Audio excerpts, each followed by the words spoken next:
pengertian Anda tentang homeostasis? Ada yang bisa share ke saya? Bantu? Mbak? Tentang homeostasis? Boleh? Atau belum? Belum? Oke. Mbak, mungkin yang dimengerti tentang atau pengertian konsep homeostasis itu apa? Cara kerja tubuh untuk tetap menjaga keseimbangan. Menjaga keseimbangan. Oke. Ada lagi mungkin? Thank you ya. Ada mungkin yang bisa ditambahkan? Menurut pemahaman saya, homeostasis itu adalah sebuah sistem internal kita yang menjaga keseimbangan sistem internal dari pengaruh eksternal atau lingkungan kita. Oke, nice. Pengaruh lingkungan eksternal maupun internal ya. Ya, oke. Kalau dikasih dari asal katanya homo dan stasis, bisa punya dugaan nggak Mbak? Apa itu gitu kira-kira? Kalau homeo itu sama, kalau statis itu untuk berdiri atau diam. Stasis kondisi, status, state gitu ya. Jadi statusnya apa? Yang galau, statusnya apa? Ya, lagi jomblo misalnya gitu ya. Jadi benar sama status atau kondisi yang sama. Misalnya kondisi yang sama itu yang bisa dicontohkan apa? Yang kemarin diberikan ibunya. Misalnya parameter apa? pH-nya tetap sama, lainnya suhunya tetap sama. Lalu kalau dikembangkan tekanan darahnya cenderung sama, heart rate-nya cenderung sama, respiration rate-nya cenderung sama. Apa kira-kira yang akan mengganggu homostate-nya tadi? Kalau tadi dikatakan lingkungan luar, lingkungan dalam. Contoh lingkungan luarnya, suhu lingkungan, cuaca, gitu ya. Kalau dari internal, kondisi tubuh yang kurang fit, misalnya infeksi, radang, kemudian terjadi perubahan suhu menjadi demam, begitu. Nah sekarang kalau saya tanya, kemarin pasti sudah dijelasin tentang positive feedback, negative feedback. Contohnya positive feedback kira-kira apa? Pengeluaran hormon Pada oksitosin, saat melahirkan. Lalu kemudian tentang sekresi oksitosin, air susu ibu dan seterusnya. Kalau negatif feedback, tadi boleh ya, suhu tadi boleh. Negatif feedback, urin saat dingin kita jarang kita bisa urin daripada saat suhunya panas. pada saat suhunya panas, urinnya lebih sedikit atau lebih banyak? Sedikit. Lebih. Pada saat panas, Urinnya sedikit lebih cenderung urinnya lebih sedikit, gitu ya. Terima kasih Pak. Monggo barcode. Oke, yang PPT-nya ya. Oke Pak. Ikatnya saya. Kan tadi nopol. Kasih tepuk tangan dulu ya buat bapak-bapaknya ya. Oke, silakan dulu sambil ambil ya.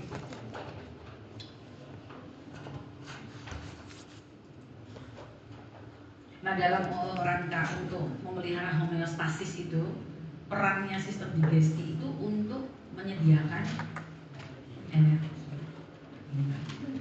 Hal yang akan terganggu homeostasis pada saat terjadi proses di sistem digesti adalah contohnya pada saat kita tidak makan, kita dalam satu kondisi, lambung kita kosong, ya lambung kita nggak ada isinya, udah terjadi gastric emptying total.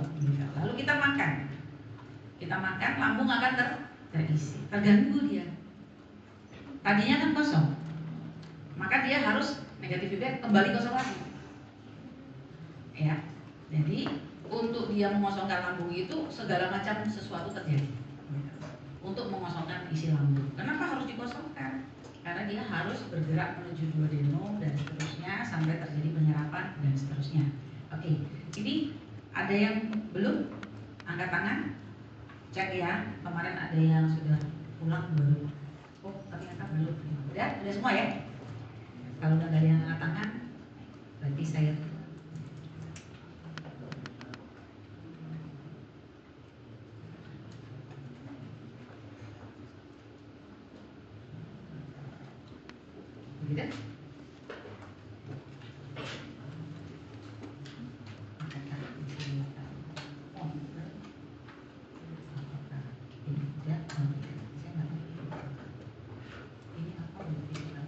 Banyak sekali sih. di sini ya. Oke, gini aja deh. Jadi hari ini kita bakal bahas ini ya tentang proses mekanik, gitu, termasuk kimiawi sebetulnya, terus terjadinya absorpsi, ekskresi, dan sampai ke regulasi, all in 100 menit. Oke, siap-siap. Pasti seatbelt, gitu ya. Nah, sistem digesti ini di dalam homeostasi sendiri punya fungsi untuk menyediakan suplai nutrien, gitu, nutrisi yang nanti akan menjadi bahan energi, gitu, energi untuk pemeliharaan dan juga untuk pertumbuhan, ya. Karena apa yang Anda makan itu dari luar, jadi ketika masuk ke dalam sistem tubuh kita, dia harus dirubah menjadi molekul yang lebih kecil. Kalau tadi kayak karbohidrat, protein, lemak gitu, kemudian dia harus dikecilkan dulu menjadi monomer. Kalau tadi makromolekul itu harus dikecilkan menjadi monomer. Nah, proses menjadikan monomer itu bertujuan agar monomer-monomer itu secara kimiawi memenuhi syarat untuk terjadinya absorpsi di usus kecil, gitu. Nah, sehingga yang paling penting untuk diketahui adalah ketika dia tidak terkonversi, maka dia tidak bisa terabsorpsi. Kalau dia tidak terkonversi, tidak bisa terabsorpsi. Kalau tidak terabsorpsi, berarti akan masuk proses ekspresi, gitu. Nah, ketika dikatakan konverter, syarat-syaratnya apa? Gitu ya. Syarat-syarat untuk terjadinya konversi itu apa? Ada 3 hal yang fundamental yang harus terjadi, dan jika proses tersebut tidak sempurna, maka akan output yang dihasilkan juga akan terganggu. Hal yang fundamental itu, atau 3 hal yang fundamental itu adalah yang pertama sekresi. Sekresi itu tersekresi dari kelenjar-kelenjar, gitu ya, dari sel. Dia akan mensekresikan segala sesuatu ya yang sifatnya itu bisa melubrikasi ataupun sekedar untuk proteksi seperti mukus, gitu ya, atau enzim, atau cairan asam atau basa, cairan empedu, ke lumen, dan sekresi hormon kita sebut sering enterogastron, gitu, hormon yang berkaitan dengan entrik, gitu, entrik dan gaster, jadi enterogastron gitu namanya, untuk dialirkan ke darah. Kalau hormon kan dia di darah ya, lalu nanti dia akan sampai kepada titik reseptor sel target, baru kemudian dia aktif di situ, mengaktifasi sel target, ya, setelah ketemu dengan reseptor. Yang kedua, pergerakan, motilitas. Seperti kita ketahui, saluran pencernaan itu mulai dari pintu masuk yaitu kafum oral sampai pintu keluarnya, exitnya adalah anus. Itu seperti selang yang panjang, ya, selang yang panjang. Tapi panjang itu ada kompartemen-kompartemennya, kafum oral, esofagus, lambung, usus kecil, nanti masih dibagi 3 lagi, ya, duodenum, jejunum, ileum, kemudian masuk lewat ileocecal valve, masuk ke area kolon, ya, ada kolon ascendent, transversum, descendent, sigmoid, rectum, anus, selesai, ya. Di kompartemen-kompartemen itu harus ada pergerakan, ya. Di kafum oral harus dipindah ke esofagus, di esofagus berpindah ke lambung, dari lambung berpindah ke duodenum, dan seterusnya. Yang tipikal adalah di kolon, namanya menjadi feces formation. Jadi kalau kita bicara tentang memenuhi supply, gitu ya, mensuplai nutrien untuk energi sampai di usus kecil yang dominan. Nanti di usus besar ada lagi vitamin K dan seterusnya, tapi minor, gitu. Nah, motilitas itu tentu sangat penting. Kalau makanan terus di kafum oral, ya, dia akan di kafum oral terus, gitu. Maka tujuan untuk mendapatkan supply tadi tidak terjadi absorpsi secara optimal, walaupun obat-obatan tertentu itu diabsorpsinya di lidah, di bukalis, gitu ya, di mukosa bukalis. Nah, motilitas itu simple, pergerakan di Traktus digestivus itu simpel, cuma ada dua, propulsion dan fragmentation. Gerakan yang memindah dan gerakan yang mencampur atau mixing gitu. Itu yang kedua. Jadi fundamental harus terjadi untuk sampai ke tujuan. Yang ketiga adalah absorpsi, jadi berpindah. Kalau di dalam tubuh itu sistem digestif itu seperti outsourcing ya. Dia kayak sendirian, punya pintu masuk sendiri, punya pintu keluar sendiri, gitu ya. Nah, dia ini harus memindahkan dari saluran itu tadi, menembus dinding epitel usus kecil, terus dia melewati mucosa sel masuk ke bloodstream atau ke lakteal. Kalau lemak dia ke lakteal, yang lainnya dia akan ke bloodstream, ke kapiler. Nanti ada pembuluh-pembuluh kalau secara anatomi itu yang akan melekat di situ, ya, menempeli di dinding luar domen. Kemudian dia akan masuk ke sistem transport, itu materinya Prof. Denny kemarin, sirkulasi. Nanti akan dikirimkan dari ujung kepala sampai ujung kaki, ya. Di tengah-tengahnya ada pekerjaan sistem urinary yaitu si ginjal. Dia yang akan memilih mana yang akan terus diteruskan dalam sirkulasi, mana yang akan diblok kemudian dikeluarkan lewat urin. Gitu. Kalau kita makan suka-suka kita, mau kita makan yang manis-manis, yang asin-asin gitu ya, apapun yang kita makan itu nanti akan melewati vena porta hepatica, tapi ginjal akan menentukan mana yang ini akan masuk dalam aliran darah, mana yang harus sebagian saya ekskresikan lewat urin, mana yang akan diteruskan, gitu ya. Jadi kemis atau ahli kimianya itu si ginjal. Jadi tiga hal ini kalau sudah melewati proses absorpsi selesai. Ini ada beberapa glossary nanti yang perlu, maksudnya untuk memperjelas saja apa sih ini, gitu ya. Misalnya tadi makan apa Mbak? Pagi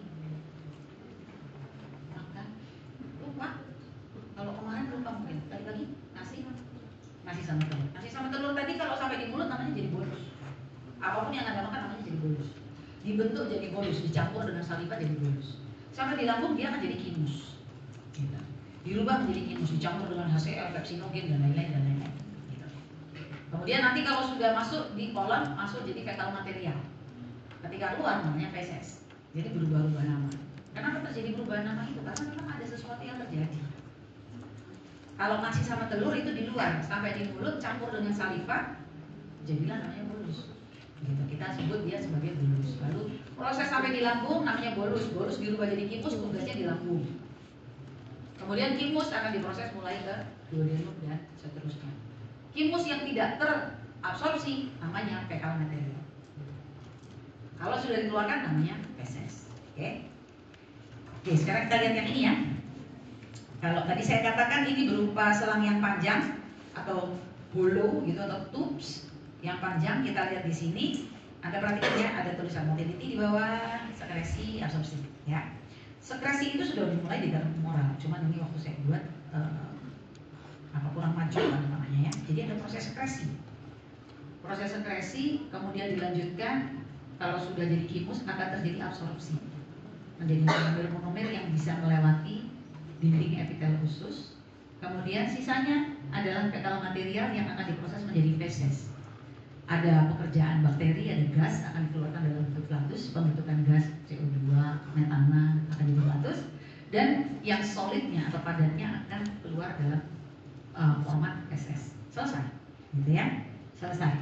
Jadi kita lihat di situ sirkulasi, saya katakan Prof. Denny tadi lewat vena porta hepatica, lalu sudah jadi urusannya sistem sirkulasi. Mengenai perubahan currency dari fatty acid atau gliserol, peptide ataupun asam amino, glukosa, currency atau mata uang yang menjadi ATP itu tidak kita bahas di sini. Ya, nanti Anda silahkan dipelajari. Nah, di kamu oral ada proses menelan. Proses menelan ini kita kadang sering menelan itu kayak take it for granted ya, auto aja kita. Tapi sebetulnya pada saat proses menelan itu ada beberapa fase, ada fase oral, ada fase laringeal, esofageal, gitu ya. Nah, kita lihat di sini, Anda perhatikan ya, pekerjaan ini pekerjaan yang koordinatif sekali, gitu ya. Pada saat ada minyak itu fase oral ya. Kemudian itu ada bolus, Nah, jalan udara ke nasofaring akan ditutup dulu oleh soft palatum. Nah, kita tahu ada kerongkongan, ada tenggorokan, ada saluran udara, ada saluran makan. Itu pun harus ditutup dulu. Nanti Anda lihat itu yang blinking itu, ada sinar-sinar. Untuk menutup jalan udara, maka vocal cord, kita tadi soft palatum ya, menutup nasofaring. Kemudian nanti kita lihat vocal cord itu close, kemudian epiglotis ya akan menutupi laring. Lalu bolus aman untuk memasuki esofagus. Ya, di situ ada fase faringeal. Nah, fase faringeal. Lalu dimulailah penelangan primer. Yang pertama terjadi peristalsis di esofageal. Gitu. Ketika yang pertama bolus itu masuk, lalu akan terjadi gonta-ganti pergerakan musculus longitudinalis dan musculus circularis di esofagus. Ya, pada sepertiga bagian secara anatomi. Histologi, otot yang menyusun sepertiga bagian atas esofagus itu adalah otot yang masih bisa kita kendalikan, ya. Sementara 2/3 di bawah, terutama 1/3 di bawah, kita nggak bisa lagi kendalikan. Jadi kalau masih agak di atas, Anda berpikir, oh ini nggak boleh dimakan, gitu. Anda masih bisa perintahkan untuk dia keluar, gitu. Tapi kalau sudah lebih ke bawah, misalnya mau dikeluarkan harus pakai colok, gitu ya, harus kita colok, gitu. Tapi kalau yang natural nggak bisa. Ya, proses menelan ini sangat sangat cepat terjadinya. Nah, kalau Anda menelan itu kira-kira angkat tangan ya, yang iya sama yang tidak. Pada saat tidur tidak terjadi proses menelan. Siapa yang setuju? Siapa yang setuju? Pada saat tidur terjadi proses menelan. Angkat tangan. Gak apa-apa, nggak dikasih hadiah, nggak dikasih hukuman. Pokoknya pendapatmu aja. Pada saat saya tidur, saya tuh menelan. Siapa? Saya ada proses menelan. Berarti semua tidak menelan. Pada saat tidur, saya tidak ada proses menelan. Bagaimana? Kalau nggak angkat tangan, angkat kaki. Tapi kok ngiler ya? Yuk, sekali lagi ya, saya tanya. Mahasiswa. Siapa yang merasa kalau tidur itu juga melakukan penelanan? Angkat tangan. Ya. Siapa yang merasa, boleh turun? Siapa yang berpendapat bahwa pada saat saya tidur saya tidak ada penelanan? Ya, oke, ya. Jadi nanti kalau kita kaitkan dengan produksi saliva atau air ludah, ya, air ludah itu harus terus menjaga kakung oral karena dia menjaga oral hygiene, higiena rongga mulut. Termasuk pada saat tidur? Termasuk pada saat tidur, ya. Termasuk pada saat Anda makan, termasuk pada saat Anda tidur. Dan kalau Anda tidak menelan air ludah itu, maka 3 hari sekali ganti bantal mungkin. Karena akan terjadi kebanjiran. Sementara Anda menelan, cuma kadang-kadang sampai lupa menelan saking mimpinya enak, tidur dalam kondisi betul-betul deep sleep, begitu ya. Itu mungkin hanya pulau-pulau kecil saja, ya. Gitu. Jadi kita menelan karena memang kakung oral itu harus dijaga supaya tetap higienis. Nah, esofagus tadi nggak dibahas banyak di slide ini, tapi kemudian kita masuk ke lambung. Ketika melewati sphincter yang namanya lower esophageal sphincter, di atas ada upper esophageal sphincter yang menghubungkan kakung oral ke esofagus. Yang menghubungkan dari esofagus ke lambung namanya lower esophageal sphincter (LES). Nah, lower esophageal sphincter itu menghubungkan dengan lambung. Nah, di lambung ini yang paling menarik untuk dibicarakan. Kenapa? Karena lambung ini khusus ya. Kita bisa mencapai pH 1 di situ. Sangat asam. Karena HCl bisa disekresikan oleh sel parietal. Yang tujuannya untuk apa kira-kira? Asam lambung itu bagus apa jelek? Yang bilang jelek siapa? Yang bilang bagus dulu. Yang bilang bagus siapa? Asam lambung? Yes. Dia punya maksud bagus dan dia harus ada. Kalau dia nggak ada, kita akan terjadi gangguan penyerapan. Ya, hati-hati. Pada saat pasien-pasien mengalami GERD, overproduksi dari HCl, lalu segera serta-merta karena banyak iklan di televisi, ya, dikasih Gaviscon, dikasih Milanta, dikasih ini alkalizer, gitu. Ya, diberikan alkalizer sampai asam lambung ini menjadi sangat tertekan. Yang terjadi orangnya kalau kelamaan seperti itu akan jadi sangat kurus kering karena tidak terjadi penyerapan. Kenapa tidak terjadi penyerapan? Karena tidak bisa diabsorpsi. Asam lambung tadi kan harusnya memang memecah-mecah supaya proses enzimasi bisa sempurna. Nanti pada saat praktikum bisa dilihat, gitu. Ya, jadi kita butuh asam lambung, tapi kita tidak mau asam lambung ini menguasai kita, ya, overproduksi. Tapi sebetulnya bukan salah lambung, salah pikiran, ya, salah pikiran sendiri. Nah, kita lihat di sini, kita bagi 3 regio lagi nih, lambung, regio fundus, regio body atau dan yang ketiga, body itu bisa disebut juga dengan apa ya? Body aja deh. Kemudian yang di bawah adalah antum, gitu. 3 area ini punya beda penyusunan lapisan, ya, beda penyusunan lapisan.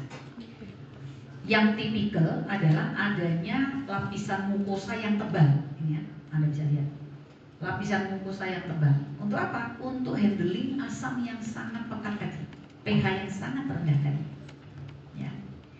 Nah, tapi penyusun di fundus itu muskulus sirkulasi dan longitudinalisnya tidak kita perhitungkan kontraksinya. Di bagian body kontraksinya minimal, tetapi yang paling kuat dan kita andalkan adalah kontraksi di antrum. Gitu. Kenapa? Karena kemudian nanti setelah di antrum akan terjadi proses ejeksi ke duodenum, perpindahan kimus ke duodenum. Sementara di atas ada lower esophageal sphincter, di bawah ada pyloric sphincter. Anda tahu sphincter kan? Ring-like constriction gitu. Kayak kuat banget, seperti konstriksinya kuat. Jadi dia membumbetkan gitu. Kalau mau gampang tahu konstriksi sphincter, siapa yang pernah mengalami pengen pup tapi belum dapat WC? Nah, itu kerjaan sphinctermu itu. Dulu pasti langsung dikencengin kan? Itu bisa kita kerasa, tapi kalau sphincter yang di sini kita nggak tahu. Cuma kalau pengen tahu bayangannya, seperti itulah gitu. Ya, jadi dia tahan, gitu. Munci. Nah, kalau kamu sering stres, overproduksi HCl, kemudian yang lower esophageal sphincter itu jadi agak kendor dia. Ya, kemudian dia suka naik kan? Karena dia suka naik, dia jadi kendor. Nanti acid reflux namanya. Acid reflux. Kalau sering-sering namanya, kalau sampai membakar esofagus namanya sudah gastroesophageal reflux disease, GERD. Ya, kalau esofagus itu sebetulnya baik-baik saja, hanya dipakai untuk lewat. Tapi kalau kamu terlalu sering terjadi reflux, lalu terbakar, panas ya, dia akan repair, dia akan self repair jaringannya. Kalau 1 kali stres, 2 kali stres, 3 kali stres tahun nggak apa-apa lah, ya. Ujian TS, UAS, TS, UAS gitu ya, angkat gantilah gitu ya. Tapi kalau menjadi suatu budaya, akhirnya budaya itu kayak emang udah tabiatnya gitu. Tabiatnya suka apa-apa dikit dipikirin, apa-apa dikit overthinking, apa-apa dikit gitu ya, sampai reflux gitu. Maka esofagusmu lama-lama juga marah. Ini kan dia repair, kebakar repair. Kebakar repair, nggak ada kebakar dia repair, nggak ada kebakar dia repair, karena habits. Gitu. Lalu kalau dia repair, artinya kan dia bertumbuh gitu. Lalu terjadi pertumbuhan yang tidak normal atau cancerous cell. Lalu orang bilang, kok bisa ya kanker esofagus? Gitu. Kalau kanker usus wajar, bisa biologika gitu, karena banyak sampah. Dan kalau di esofagus kan cuma lewat. Tapi yang lewat bukan yang seharusnya lewat. Lewat itu harusnya misi itu dari atas ke bawah. Misi itu dari proksimal ke distal, makanannya dari mulut ke lambung. Ini kebalik, ya. Jadi 2 arah. Asam lambung naik, ya. Udah naik membakar esofagus, lalu di percabangan tadi kan saluran makan dengan saluran udara, dia bisa ke saluran udara. Nah, lalu orang bilang aku asma, gitu ya. Padahal itu asam lambung yang berpindah ke situ. Ya, jadi nomor 1 kelola pola berpikir, ya. Kelola pola berpikir. Orang paling takut itu apa? Takut gagal. Kamu yang takutin apa? Takut gagal? Takut tidak perform? Takut tidak included, inklusi?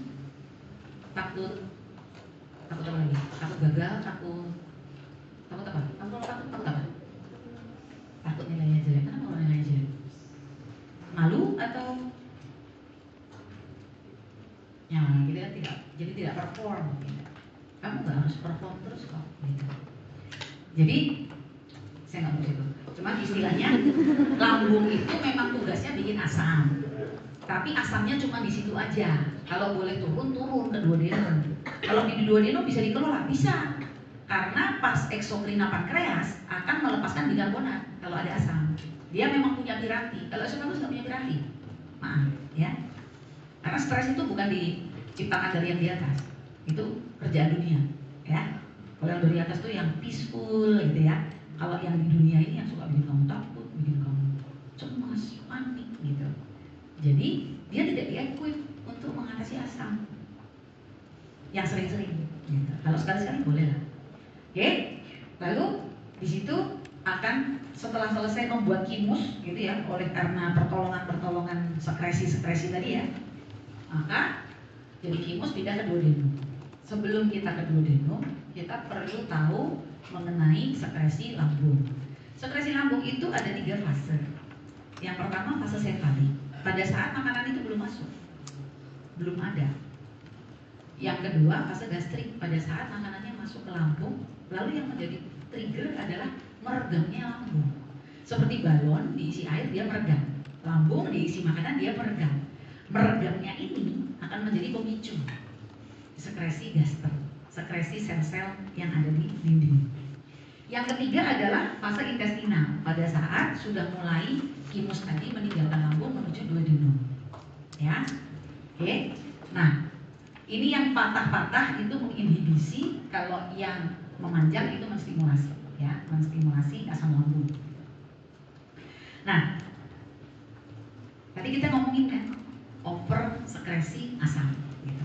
Ini nanti Anda pelajari sendiri, tapi yang saya mau highlight itu adalah di sebelah kiri saudara itu ada stimulatory event. Hal-hal yang men-trigger atau memicu pengeluaran asam lambung, mukus, pepsinogen dan lain-lain.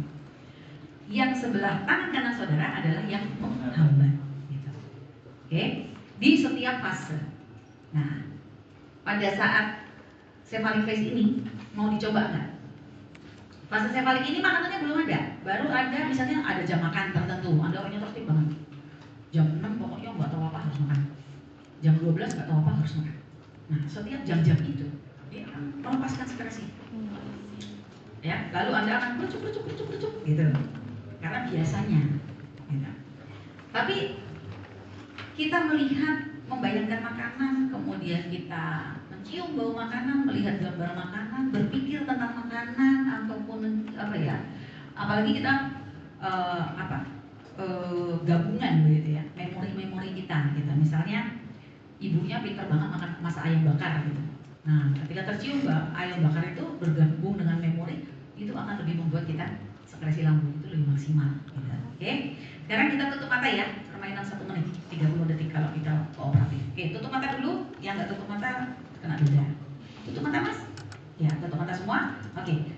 Sekarang pada saat ini sudah tutup mata ya, tutup mata. Bayangkan di depan saudara di atas meja kursi itu ada 1 mangkok bakso yang kuahnya panas, diberi kecap sedikit, dikasih cabai sedikit, baksonya kayaknya ini bakso sapi yang mantap banget lah. Ya, kita kasih kecap sedikit ya, kasih cabai sedikit, terus sekarang datang es jeruk, gitu, es jeruk, esnya banyak, jeruknya juga orange banget gitu, pasti manis banget gitu, pasti enak banget manisnya jeruk gitu. Kemudian ada 1 coklat kunafa sepotong kecil gitu. Coklat isinya kunafa. Wah, ini semua untuk Anda dan nggak bayar loh, gitu, boleh dimakan gitu. Nah, sekarang dalam kondisi tutup mata, yang merasa aliran salivanya meningkat boleh angkat tangan. Nah, oke, buka mata. Ya, sudah.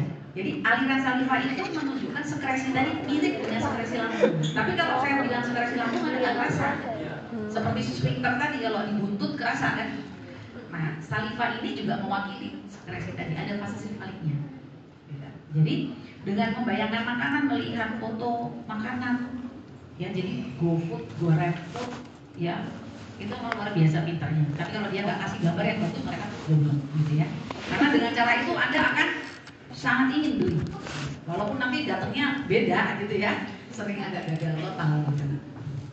Oke, jadi ini ada hal-hal yang memicu dan menghambat. Dan satu hal yang ingin saya highlight, coba lihat di inhibitory event fase gastrik. Pada saat ada emotional upset, nomor 2 itu emotional upset, maka dia akan memicu sympathetic nervous system teraktivasi, kemudian override dengan parasympathetic controls. Bayangkan, emotional upset bisa ikut-ikutan ngatur asam lambung, ya. Nah, nanti kalau Anda mau iseng baca, saya nggak akan ngajar tentang itu. Tetapi kalau Anda mau iseng baca tentang gut-brain axis, gut itu usus, brain itu otak, poros, nanti Anda akan lihat hubungannya dengan ini. Ya, kalau Dr. Zainal sudah ngajar tentang fight or flight, respon, rest and digest, autonomic nervous system, parasimpatis, simpatis, ya. Itu kaitannya dengan pada saat pikiranmu itu merasa terancam oleh karena stressful event, dia juga akan menyalakan fight or flight respon. Nah, pada saat mau fight or flight, lari atau Anda bertaruh, sama-sama butuh energi. Maka dia akan memerintahkan juga sistem digesti kita untuk mempersiapkan energinya. Makanya asam lambung kita dan lain-lain di lambung akan tersekresikan. Jadi kalau Anda tidak bisa mengendalikan wilayah jiwa saudara, Anda itu kan ada tubuhnya, ada jiwanya, ada spiritnya, ya kan? Kalau your spiritual device tidak mampu menguasai jiwa, maka yang ada overthinking, ketakutan, marah, cemas, ya. Kemudian keinginan-keinginannya jadi tidak tepat. Maka kalau mau tes, gitu ya, Anda kan pasti beribadah. Ibadahnya efektif nggak? Efektif atau tidak itu dilihat dari bagaimana Anda bisa mengendalikan area jiwa. Jadi kan spiritual di tengah, di core of the core. Kalau dia spiritual activity-mu itu efektif, maka dia akan mengendalikan jiwamu. Jiwa itu apa sih? Pikiran, perasaan, kehendak, keinginan. Gitu. Dia akan mengendalikan sisi itu. Kalau mau tes begitu, kalau masih marah-marah, takut, ya, terus dendam gitu, berarti aktivitasmu ini masih belum efektif untuk mengendalikan si jiwa ini atau mengelola pikiran, perasaan, dan ini siapa nih? Ini kan cantik nih, belum tentu semua merayakan kecantikannya dia. Yang punya iri, yang punya apa, ya dia akan tidak akan sama. Jadi kalau ada sesuatu yang bagus, kemudian kita tidak suka, gitu, atau kita iri, atau kita ingin apa, ngeritik, gitu ya, komplain lah, gitu, itu berarti ada masalah dengan jiwa, pikiran, perasaan, kehendak. Nah, ketika jiwa kita, pikiran, perasaan, kehendak tidak terkendali, jadi dia ikut-ikutan. Tubuh itu akan merespon. Misalnya kalau marah, darah tinggi, tubuh, ya kan?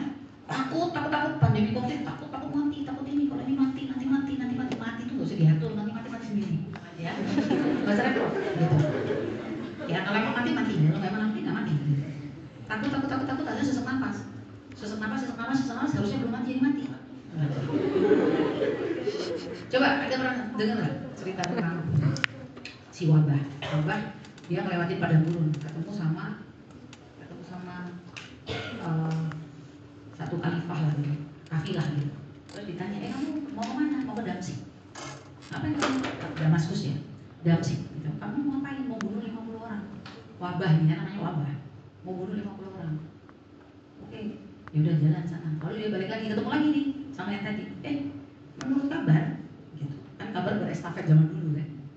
Menurut kabar Pak yang mati 1000, kamu bilang katanya kamu bunuh 50 aja, kenapa jadi 1000? Yang saya bunuh cuma 50, yang 950 ketakutan mati sendiri. Nah, gitu. Seperti itu, ya. Ingat bahwa ketakutan itu menyerang sistem pernapasan. Sistem pernapasan itu penuh dengan tugas perusahaannya dengan oksigen. Ya, transfer, keluarin CO2, masukin O2. Gitu. Kalau Anda ketakutan, Anda sampai lupa bernapas. Ya, jadi jangan. Oke, ini selesai. Gastric activity itu gerakannya seperti tadi saya katakan. Kalau akadnya itu cuma ke arah distal, tapi kalau untuk gastric activity ada propulsion. Tidak ke arah distal tapi juga ke arah proksimal. Kenapa? Karena hanya partikel yang kurang dari 2 mm yang bisa melewati sphincter. Kan jadi kimus kan, udah semi bubur. Maka kalau kita lihat secara logikanya, duodenum itu kan lebih kecil diameternya, maka akan bertahap mengelola kimus, ya kan? Bolus itu ke arah distal, tapi pada retropulsi sebagian akan ke arah proksimal. Yang mana yang ke arah proksimal? Yang belum 2 mm tadi, gitu. Harus di propel back atau retropulsion. Nah, jadi ada gerakan propulsi, grinding, retropulsi pada lambung. Nah, kita lihat di sini dinding lambung itu dibangun oleh berbagai macam sel. Ada sel chief, ada sel parietal, ada sel G, begitu ada mucus sel, ya. Nah, masing-masing punya sekresi sendiri-sendiri. Pepsinogen, kemudian ACL, intrinsic factor. Nah, Anda perhatikan G cell. G cell itu melepaskan gastrin yang berupa hormon. Lalu dia akan dilepaskan ke darah. Lalu sel targetnya adalah sel parietal. Jadi dia bahu-membahu menyediakan HCl. Kalau kita makan, gastrin akan disekresi. Maksimalkan ini proses untuk mengubah atau mengkonversi bolus jadi kimus. Ya. Nah, setelah terjadi pelepasan ke duodenum, maka yang tadi tersekresi ini akan direm, digantikan dengan yang lain, hormon-hormon yang lain. Nanti Anda baca tuh ya, mengenai mekanisme acid secretion dan lain sebagainya. Nah, ini adalah mulai ke yang menjelaskan yang tadi berupa gambar kasar tadi. Nah, masuk ke duodenum, kemudian ini ada gerakan-gerakannya ya, nanti Anda boleh baca aja ini. Nah, masuk ke duodenum, kimus tadi, maka ganti. Gastrin akan dihentikan atau direm, lalu akan terjadi GIP release, ini juga hormon, rilis sekretin dan rilis CCK. Titik tangkapnya beda-beda, ya. Jadi kalau Anda lihat garis biru patah-patah itu, ketika DIP itu dirilis, maka produksinya dihambat, produksi asam. Gerakannya juga dihambat, terinhibisi gitu. Lalu GIP itu dilepaskan, dia untuk memicu pars endokrina pankreas yang akan melepaskan insulin nantinya pada saat ini baru prepare nih. Setelah terjadi absorpsi, masuk ke pembuluh darah, gula akan ditarik ke jaringan. Itu tugasnya insulin, ya. Nah, dia juga memerintahkan sekretin dan CCK itu kolesistokinin. Dia akan memerintahkan pars eksokrina pankreas untuk melepaskan enzim-enzim dan sekresi buffer bikarbonat. Karena kan tadi kimus asam harus dinetralkan di duodenum. Maka dilepaskan sekretin untuk melepaskan bikarbonat. CCK untuk memicu yang bile secretion and ejection from gallbladder, jadi asam garam empedu. Ya, kita butuh garam empedu untuk mengemulsifikasi lemak. Lemak itu molekulnya besar dan proses untuk mengubahkan menjadi free fatty acid gliserol itu lebih ribet. Jadi dia butuh lipase yang sempurna melumuri dia dan kemudian menghidrolisis, ya istilahnya, mencerna menjadi molekul yang lebih kecil, free fatty acid gliserol, gitu. Dia harus dipecah dulu, dipecah-pecah oleh namanya emulsifier, garam empedu. Anda kalau mau membayangkan garam empedu, anggap deterjen. Anda tangannya berminyak, kalau dicuci pakai air, kira-kira akan hilang nggak? Tapi kalau Anda pakai deterjen, dia langsung keset. Nah, seperti itu emulsifier. Tujuannya memperkecil, kecil, lalu luas permukaannya jadi bertambah tuh. Ketika dilumuri lipase akan lebih sempurna untuk mengkonversikan menjadi free fatty acid gliserol, lisofosfolipid dan seterusnya. Ya. Nah, kemudian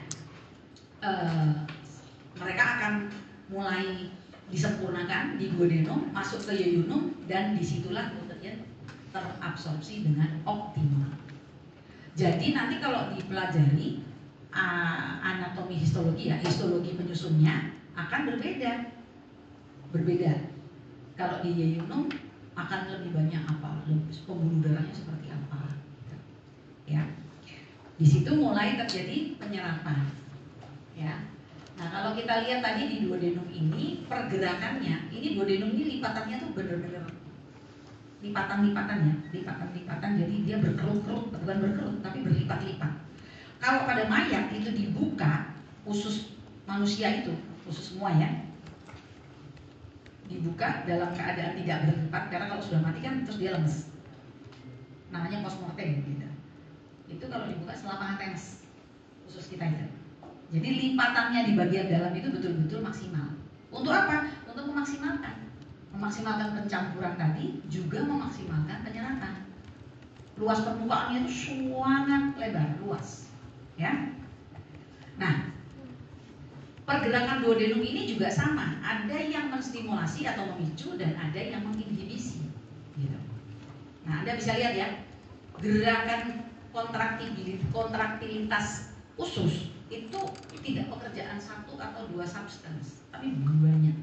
Asetilkolin, bombesin, kolesistokinin, GRP, motilin, serotonin, substance B, itu yang memicu. Anda lihat serotonin adalah happy potion, ya. Jadi mood kita ikut juga mengatur pergerakan, ya. Kalau masih takut, panik, cemas, makin cepat ya. Tapi kalau sudah cemasnya terus, jadi depresi, jadi malas.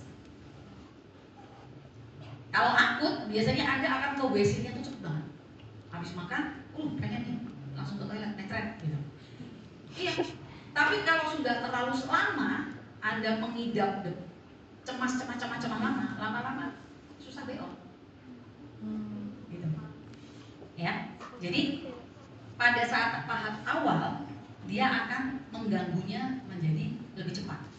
Tapi kalau sudah Anda nggak bertobat gitu ya, maksudnya cemasan terus gitu, jadi cemas begini, padahal udah selamat, besoknya cemas lagi, gimana selamat terus sekarang cemas lagi gitu ya. Nah akan terjadi itu justru menjadi lambat. Nah inhibitorinya juga Anda bisa lihat pada saat pada saat terhambat itu substansi yang terlibat itu juga banyak. Ya. Nah ini adalah skema yang paling sederhana untuk melihat seperti apa sih gerakan otot pada peristalsis itu. Intinya cuma musculus longitudinalis sama musculus circularis bergantian kontraksi relaksasi untuk mendorong, menambah tekanan, dorong gitu. Itu peristalsis. Jadi esopagusmu itu bukan seperti selang terbuka, dia biasa aja begini. Tapi kalau ada makanan dia langsung gerakannya begini. Bukan kayak selang begini terus gitu, dia begini aja. Ya, begitu ada makanan dia gerak gitu. Untuk dorong ke bawah. Ingat, motility adalah gerakan satu proses yang fundamental. Ini nanti Anda bisa baca ya. Itu intinya yang saya jelasin tadi. Menekan dulu, kemudian dorong, menekan lagi, dorong, dan itu terjadi terus menerus. Segmentasi adalah proses untuk mixing ya, Anda baca ya nanti ya. Kalau nanti nggak apa-apa. Nah, lalu apa juga yang ikut menentukan pergerakan ini? Ada yang namanya migrating motor complex, ada namanya tuh interstitial cell of Cahal, ya, ICC. Dia selalu ada, kemudian dia menentukan kelistrikannya gerakan kita ini, gerakan usus kita. Frekuensinya beda-beda, di lambung misalnya 3 kali per menit, terus nanti di mana sigmoid colon itu 16 kali per menit pada saat test movement, ya. Kalau kita lihat migrating motor complex itu frekuensi ya, Anda lihat spike-nya itu di duodenum, makin dekat dengan duodenum, makin jauh dengan duodenum dan seterusnya, dan bisa diganggu atau dirusak atau dipengaruhi lah gitu ya oleh berbagai macam hal. Misalnya chewing gum, kita munyah-munyah gitu, snacking, kemudian ada disfungsi thyroid. Terus yang hijau ini adalah HPA axis dysfunction atau chronic stress. Ya. Selalu stres itu ikut bermain, mengganggu. Ya, jadi tadi yang saya katakan spiritual, psychological, physical. Gitu. Kalau ini tidak teraktivasi dengan efektif, maka jiwa ini akan terpengaruh. Kalau jiwa sudah terpengaruh, maka akan menjadi penyakit fisik. Gitu. Respon fisik ini yang akan muncul. Oke? Sudah dapat materi narsus bagus tuh di regulasi. Nah, tapi ini akan membantu Anda untuk memahami ya bagaimana pengiriman pesan tadi ya. Dan sekarang kita lihat di jejunum kan sudah ada sudah maksimal di situ terjadi absorpsi. Nah, kita lihat ini skema yang saya suka karena menunjukkan site of absorption ya dari berbagai macam diet constituent. Di mana lemak, protein, karbohidrat, vitamin, kemudian mineral, trace element ya yang akan diabsorpsi. Paling utama di proximal jejunum ya, di proximal jejunum. Jadi Anda bisa lihat ada di kolom seperti potasium, sodium chloride, dan Anda nanti lihat kita akan bahas sedikit tentang short chain fatty acid dan volatile fatty acid dari fiber digestion yang paling bawah. Ya nanti kita bahas sedikit. Lalu setelah jejunum kita masuk ke ileum. Di ileum itu ingat sudah dekat dengan kolon, maka lingkungannya akan jadi berbeda. Di kolon itu paling banyak mikrobiota, ya probiotik, mikrobiota. Nah, vitamin B12 membutuhkan keterlibatan dari mikroba untuk sintesisnya. Jadi penyerapannya akan terjadi di terminal ileum. Jadi kenapa terjadi di situ? Karena gitu, sudah banyak terdapat koloni-koloni mikrobiota yang akan membantu proses sintesis vitamin B12. Gitu. Oke?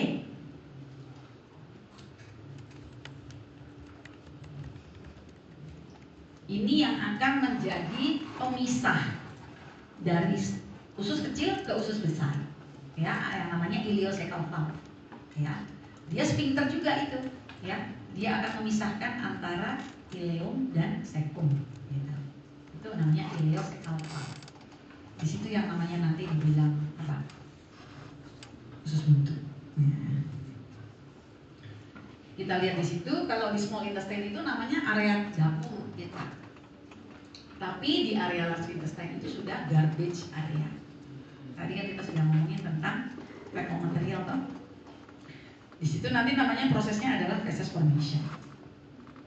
Ini saya mau jelasin sedikit mengenai beberapa penelitian yang sifatnya itu makanan itu bisa berfungsi seperti obat. Ya, makanan itu bisa berfungsi sebagai obat. Anda kan dari farmasi ya. Sekarang ini kita banyak menggunakan functional food.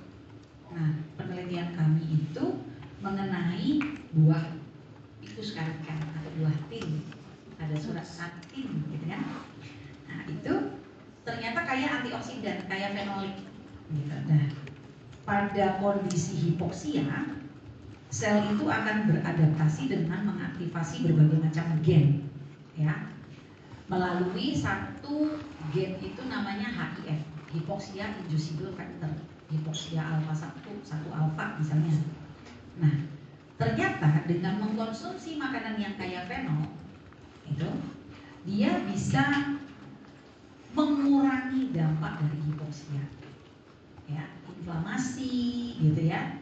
Kemudian pembentukan reaktif oksigen spesies itu akan menjadi lebih rendah. Itu musuh kita. Kenapa? Ketika ROS itu berlebihan terjadi inflamasi penuaan.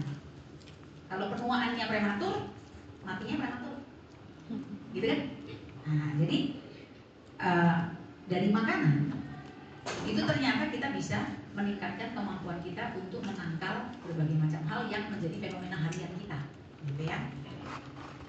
Jadi ternyata fitofarmaka itu menjadi sesuatu yang bisa diandalkan, ya. Jadi oksidatif stres itu bisa dihambat oleh antioksidan dari ficus carica yang hijau itu. Ya, parameter-parameternya nanti akan dibandingkan antara ficus yang diberikan ficus carica dengan ficus yang tidak diberikan ficus carica. Kalau mau meneliti loh, gitu. Kalau mau bikin penelitian menarik, ya. Sehingga kemudian kita bisa mengatakan, dan ini sudah terpublikasi, dia bisa ficus carica itu bisa menghambat cognitive impairment pada tikus-tikus yang diinduksi dengan hipoksia sehingga muncul non-alcoholic fatty liver disease. Lalu ternyata nggak cuma dari bidang hipoksia aja. Kita menggunakan kulit pisang yang kaya triptofan. Triptofan itu tadi tahu serotonin tadi? Serotonin ya, happy motion tadi. Prekursornya kan asam amino triptofan. Nah, kulit pisang itu kaya triptofan, pisangnya juga kaya triptofan. Tapi di kulit lebih banyak lagi. Jadi kalau mau makan kulit pisang boleh, bikin kita happy, gitu ya. Tapi kita buat dulu jadi tepung. Lalu kita berikan kepada tikus. Tikus yang kita stress restrain, kita berikan stres di imobilisasi, nggak bisa gerak. Lalu kita coba performa seksualnya. Kita lihat performa seksualnya setelah tikus diberikan stres, antara tikus yang tidak diberikan tepung kulit pisang dengan tikus yang diberikan kulit pisang, tepung kulit pisang, dan di satu lagi tikus adalah diberikan obat antidepresan, seroaktif, serotonin, reuptake inhibitor SSRI, fluoxetine atau sertralin. Kita mau lihat bisa nggak kulit pisang ini menyamai nggak sama dampaknya sertralin yang selama ini dipakai sebagai pengobatan untuk gangguan performa seksual seperti disfungsi ereksi ataupun ejakulasi dini. Gitu. Nah, itu kita lakukan pada tikus. Lalu kita masukkan tikus betina. Lalu kita menghitung berapa kali dia mendekati tikus betina. Lalu ada gerakan untuk koitus. Dan kita menghitung. Ada alat ukurnya ya untuk menghitung skor-skornya gitu. Kemudian kita melihat bahwa ternyata dengan tepung kulit pisang itu testicular lesionnya, lesi pada testikularnya itu lebih rendah. Apoptosisnya atau kematian sel pada sel Leydig itu juga lebih rendah. Dan dia kita juga menghitung Bugs dan P53 dan anti-apoptotic marker. Ternyata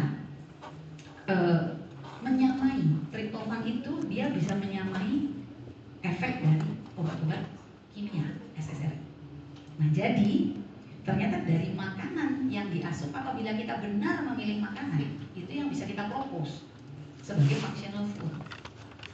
Banana peel, flor atau tepung kulit pisang, buah tin, dan masih banyak lagi yang bisa kita teliti sehingga kita bisa propose. Nggak perlu MBG-MBG-an. Semua rumah harus menerapkan pola makan yang super sehat, ya, sehingga nggak perlu biaya yang sangat tinggi lah, gitu ya. Yang perlu edukasi diberi contoh, gitu ya. Oke, ini memberikan insight aja dari sistem pencernaan. Dia bisa sangat menolong kita untuk meningkatkan performa kesehatan, gitu ya. Yang nggak usah obat minded gitu.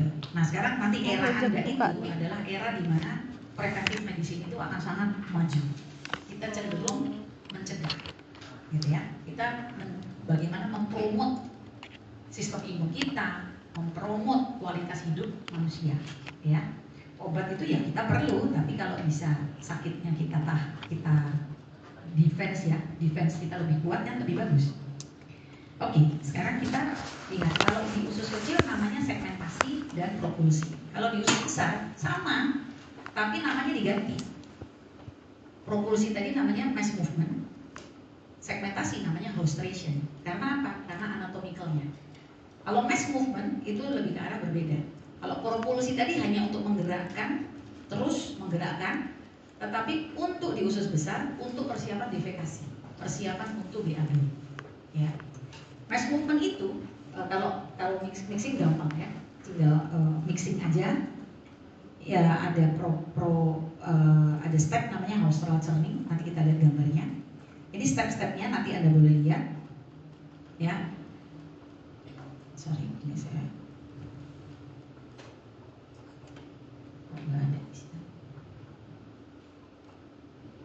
Oke, nanti aja. Lalu yang kedua adalah mass movement. Mass movement ini sifatnya itu serial, sekitar 10-30 menit satu sesi. Dan berapa kali terjadi mass movement tergantung berapa kali Anda makan. Ya, berapa kali Anda makan. Habis makan, oke, coba ini testing lagi. Ada orang-orang, terutama yang introvert itu yang flegmatik, melankolik gitu. Yang habis makan, dia nggak lama, 30 menit mungkin, terus pengen BAB. Ada di sini? Ada, ya. Atau berapa? Ada yang angkat tangan? Ini ada orang berapa nih di sini? 7. 76. 76, 80 ya. Kalau 5% berarti 4. Ya. Minimal 4 di sini seperti itu. Ini 1. Ada lagi? 2. Ada lagi? Ada lagi yang seperti itu? Pokoknya habis makan tuh terus bawaannya tuh, oh ini kok kayaknya pengen defekasi ya. Terus Anda cari toilet, lalu Anda kerjakan gitu. Biasanya itu sekitar 4-5%. Ya, jadi sekitar 4 di sini mungkin 3-4 gitu. Yang 2 ngaku, yang lainnya nggak ngaku. Kalau yang lainnya dia akan menganggap itu sebagai mass movement biasa. Oh ini cuma mulus dikit, cari WC nggak usah, biasanya jam 6 pagi nggak usah, rewel deh jam 6 pagi aja besok gitu. Ya, jadi kita tahan sampai jam 6 pagi besok. Nah, jadi ini adalah gerakan menuju colon sigmoid dan ke rektum. Kalau rektum sudah 250 cc-an, baru kita ingin BAB yang serius. Triggernya apa? Distensi, tegangan dari kantong rektum. Kalau dia sudah full, baru kemudian itu sebagai trigger refleks defekasi, baik short refleks maupun long refleks. Dia kuat, gitu ya. Nah, propulsif itu seperti ini nanti. Anda boleh lihat di slide ini, tapi ada yang menarik yang menjelaskan tadi kenapa Anda ketika makan ada namanya gastropolik refleks. Pada saat kita makan lambungnya membesar, pada saat lambungnya itu distensi, dia akan memicu refleks gastrokolon. Pada saat terjadi gastric emptying, makanan masuk ke duodenum, terjadi duodenokolik refleks. Itu juga memicu mass movement. Gitu ya. Jadi sekitar makanya dikatakan itu satu seri itu panjang mass movementnya, gitu. Oke. Yang ketiga yaitu gerakan yang anomali lagi. Tadi kan ada retropulsion, ini ada antiperistalsis. Harusnya ke arah distal, dia kadang-kadang balik ke proksimal. Untuk apa? Memaksimalkan pencampuran. Ya, memaksimalkan pencampuran. Ini kita bisa lihat resumenya ya, movement di colon.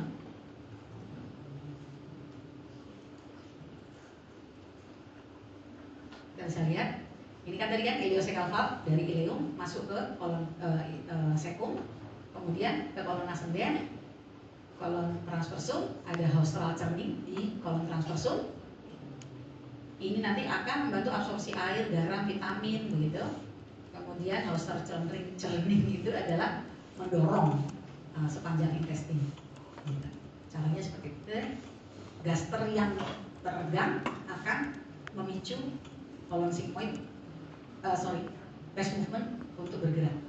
Ya, bergerak ke kolon sigmoid, ke rektum. Gitu. Itu refleks gastropolik dan mass peristalsis, itu bisa Anda baca. Dia akan mengintensify, gitu ya. Nah, hal yang baru adalah ini Anda perhatikan, mulai dari masuk ke ileocecal valve tadi. Setelah 3 menit itu dia di kolon ascendens, sampai 48 jam kira-kira baru dia keluar. Jadi yang Anda keluarkan tadi pagi itu makanan kira-kira 2-3 hari yang lalu. Kecuali Anda makan banyak capsaicinnya, cabai.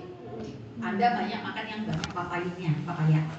Ya, dia akan punya jalur yang mempercepat gitu ya. Yang suka maici atau level-levelan itu. Nah, itu biasanya nanti akan lebih cepat. Tapi dia tidak membersihkan semua.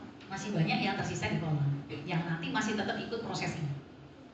Kalau kita lihat seperti ini, menurut Anda, bagusnya itu kita makan berapa kali sehari sih? Sibul ini.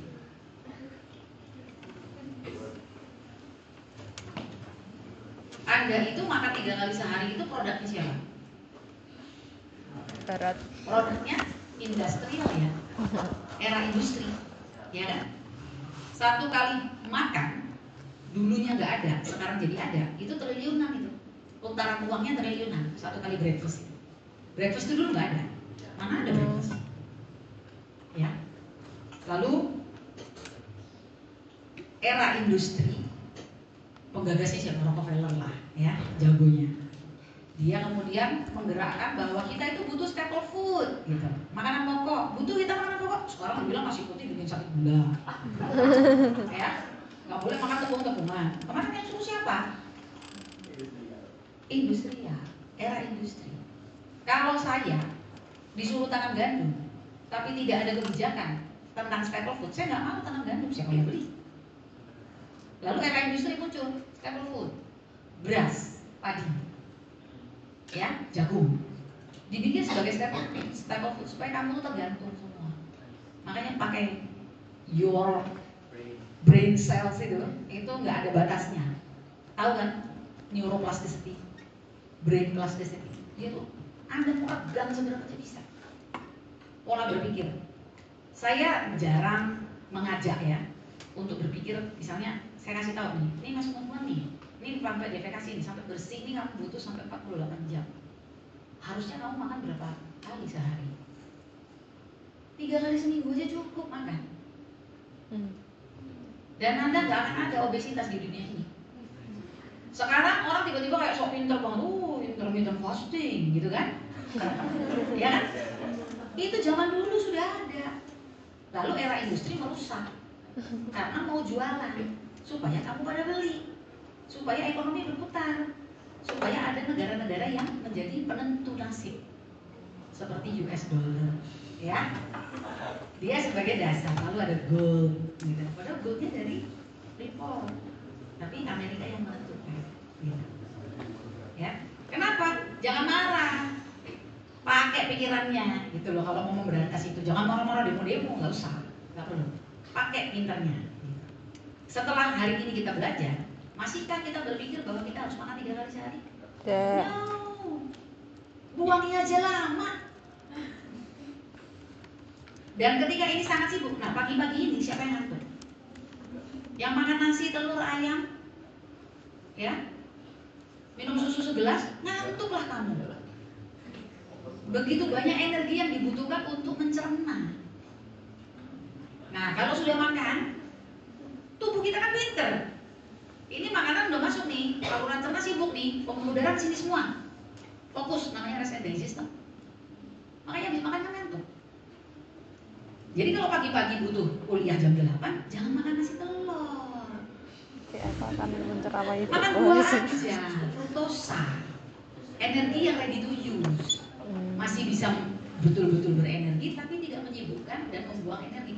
Ketika kita fokus banyak pekerjaan di saluran cerna, pembuluh darah akan lari ke situ, yang lari ke sini berkurang. Kita kan punya kapasiti, nggak bisa di situ sibuk, di situ sibuk, di sini sibuk, di sini sibuk, nggak bisa. Sekarang fokusnya di sini dulu, perintah otak kita. Ini orang ini lagi makan, fokus, pembuluh darah ke situ semua, fokus. Yang ke sini berkurang, ngantuk, ya kan? Pada saat kamu fight or flight, ya, dalam kondisi survival, yang semua diabaikan, yang penting jantung kita harus terus deg untuk memenuhi supply, benar nggak? Benar kan? Nah, jadi kembali kita harus berpikir, gitu. Jangan mau diatur dan manut aja, gitu. Bukan saya bilang kamu memberontak ya. Maksudnya jangan demo, jangan memberontak. Pikir, pakai pikiran, kamu putuskan untuk dirimu sendiri. Ya, water intake, kemudian karbohidrat, dia pakai seberapa sih? Segini. Kalau saya makan segini bisa tahan nggak sih? Oh bisa. Gitu. Oh ya udah, nggak usah dipaksain. Gitu. Ya. Kalau bapak-bapak yang bangun bangunan atau ahli gali sumur belawong itu ya harus makan karbohidrat. Dia kan pakai otot. Pakai apa dia nanti? Tekor kan? Tapi lihat deh, nggak usah repot-repot nge-gym lah kalau mau six pack. Bantu aja itu tukang sumur belawong itu. Semuanya six pack loh. Ya, benar nggak sih? Dapat uang. Iya loh, nggak ada ya. Minus. Masa dia pergi sakit, nggak mungkin kan? Karena dia naik angka, ya, dia langsung six pack loh. Ya, oke. Di sini untuk menjelaskan aja di mana, oh di sini untuk apa, kenapa hostrasi itu begitu ya, untuk ngambil air, ngambil elektrolit ya, untuk diambil dinding itu gitu. Oke, nah ini kita tinggal sebentar ya. Colonic transit time, ini penting ya, penting ya. Ini kan kita bikin diagram, ada segmental transit time. Di lambung itu GET itu gastric emptying time. Waktunya berapa lama? 0 sampai 6 jam, tergantung densitas makananmu. Kayak lemak makin lama, kayak protein, kayak lemak makin lama. Kalau sedikit lemak atau tidak ada lemak makin sebentar, gitu ya. Tapi Kalau makin lama, efeknya apa? Kenyangnya lama. Nah, densitasnya tinggi.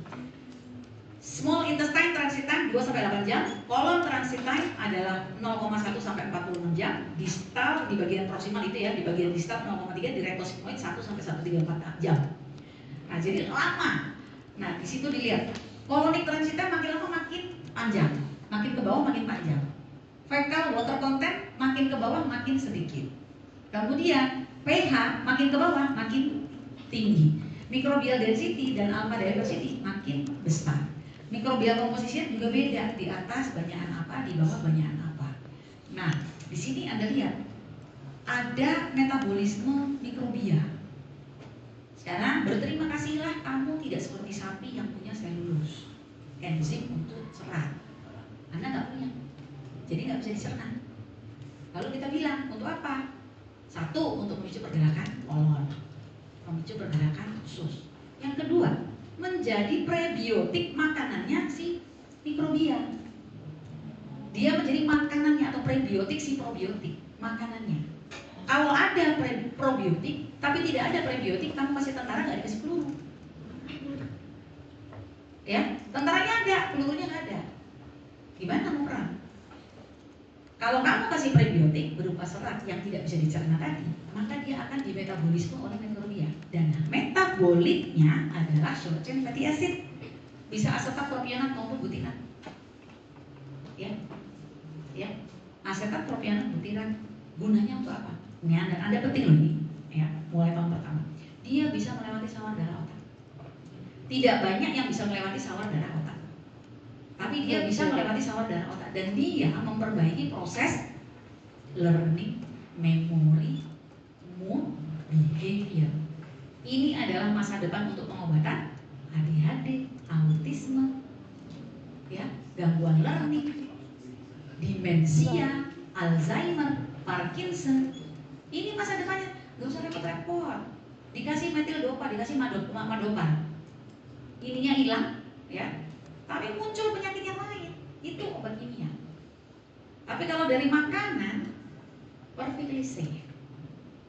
Itu, gitu. Jadi Anda kuatkan di situ. Tidak semua, kalau semuanya gampang melewati sawar darah otak, bahaya dong otak kita. Dikit-dikit sepsis, ya kan? Tapi metabolit dari fiber yang dimetabolisme oleh mikrobia akan menghasilkan short chain fatty acid. Ilmunya luar biasa, lalu tampak nih sama tukang susu formula, POS, gitu kan, fructose, oligosaccharide, mengandung ini, industri lagi. Padahal Anda bisa manfaatkan sendiri. Tapi serat yang saya maksud dietary fiber ya, bukan serat-serat sintetis seperti vegeta atau yang lain. Ya, oke, ini penting, ini scientific reveals yang Anda harus cermati dengan kreatif. Karena kalau tidak, dia akan dimanfaatkan. Saya dulu tahun 1900, lahir tahun berapa dok gitu ya. Tahun 1999 saya ambil S3 di Australia. Saya kerjakan pakai phytoestrogen. Phytoestrogen itu phyto tanaman, estrogen like dari tanaman. Banyak di kedelai. Ya kan, banyak di kedelai. Saya pakai itu dengan tempe, lalu dengan kedelainya utuh. Ide penelitian itu dicaplok oleh namanya perusahaan namanya Novogen. Dia bikin mengisolasi kotiledon dari kedelai. Lalu dia bisa industri. Dia bisa jual pil-pil yang mahal. Dia menolong untuk kanker prostat. Dia menolong untuk meringankan beban menopause. Indonesia, Jogja, Jawa, menopause itu nggak repot. Tempe konsumsinya tinggi. Ya, orang di Klaten itu tempe itu mentah digigit-gigit dimakan. Dan mereka menopause itu baru usia 54, 55. Gitu. Di sana 47, 48 rata-ratanya. Gitu. Ya. Jadi kita itu sudah sangat advance sebetulnya. Tapi karena dibungkus dengan kesederhanaan kita menjadi look down. Kita underestimate. Gitu ya. Nah, kedelai yang utuh yang dietary, dia punya dampak untuk menurunkan PSA. PSA itu prostate specific antigen, marker untuk kanker prostat. Gitu. Jadi dia bisa menurunkan PSA dalam beberapa minggu saja. Gitu. orang-orang di Cina, di Jepang diteliti pada penelitian postmortemnya, mereka mengembangkan sama gangguan itu kanker prostat tapi tidak simptomatis, tidak menunjukkan gejala. Saya mah peduli amat ada penyakit apa yang penting saya hidupnya bisa fungsional, ya kan? Ternyata perlindungan itu didapatkan dari salah satunya dari soybean rich food, gitu. Tahu makan, susu kedelai makan, tapi jangan lupa ada yang namanya polimorfisme. Orang-orang di Cina walaupun dia 4 musim tapi tidak berbulu, karena sejak bayi kakek nenek moyangnya semuanya terpapar pada kedelai atau estrogen. Gitu. Ada hal juga yang perlu kita pikirin. Ada bagusnya tapi juga kita perlu antisipasi. Gitu. Nggak semuanya, gitu. Ya, secukupnya. Gitu. Ya. Jadi banyak yang pasti perlu di-reveal gitu loh, hal-hal yang informasi-informasi yang kita dapatkan ini. Jadi hari ini pelajarannya adalah salah satunya apa? Makan 1 kali sehari cukup lah.